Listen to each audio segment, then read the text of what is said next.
Another part of my job is to play the E-flat clarinet.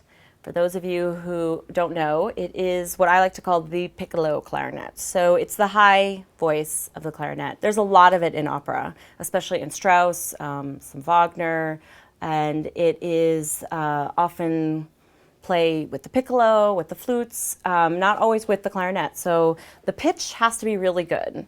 And it's very hard to find a good one with good pitch. So number one, you have to have a clarinet that is sealing. I've worked closely with Maury, and what we have done is come up with some accessories to help you out. So we have good Backun bell here with a hole in it, which for some of you who don't know, that actually raises the pitch of the long B, which can be very flat on the E-flat. So that helps right there. And then we designed these barrels. And for me, the number one important thing for playing E-flat is I use B-flat reeds. I do not use E-flat reeds.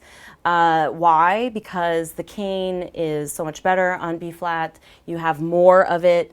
You don't have to cut the reed. And so this barrel, the cutaway, is designed precisely for that. So you can use a B-flat reed and not have to cut it off. And for me, this is super important because a lot of times I have to play and then I have to pick up the E-flat clarinet and I have to be ready to go. And most orchestra players and opera players are like this. You're not just playing E-flat.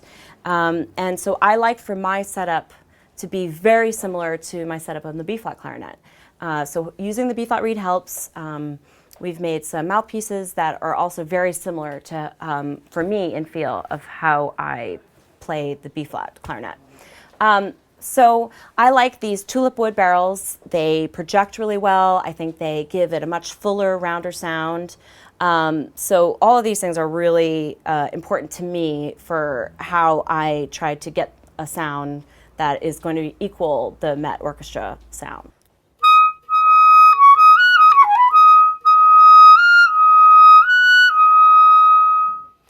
Playing legato on the E-flat is very difficult, especially in the altissimo register, and I have an enormous arsenal of fake fingerings.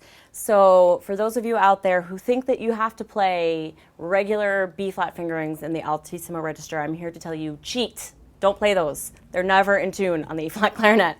So for something, for example, like the solo from Daphnis and Chloe, I use a series of fake fingerings, which I'm going to share with you today. I won't keep them a secret. The high E-flat, I use just the register key thumb and the A-flat, side A-flat key. So I take my thumb off of the F key and just play those. It's usually a beautiful legato. You can slur there very easily, and you can play very quiet. Now for the D natural, I just use the register key without the thumb, and that is also a very nice legato D, okay? And then for the E-flat, I use the same fingering as I just talked about.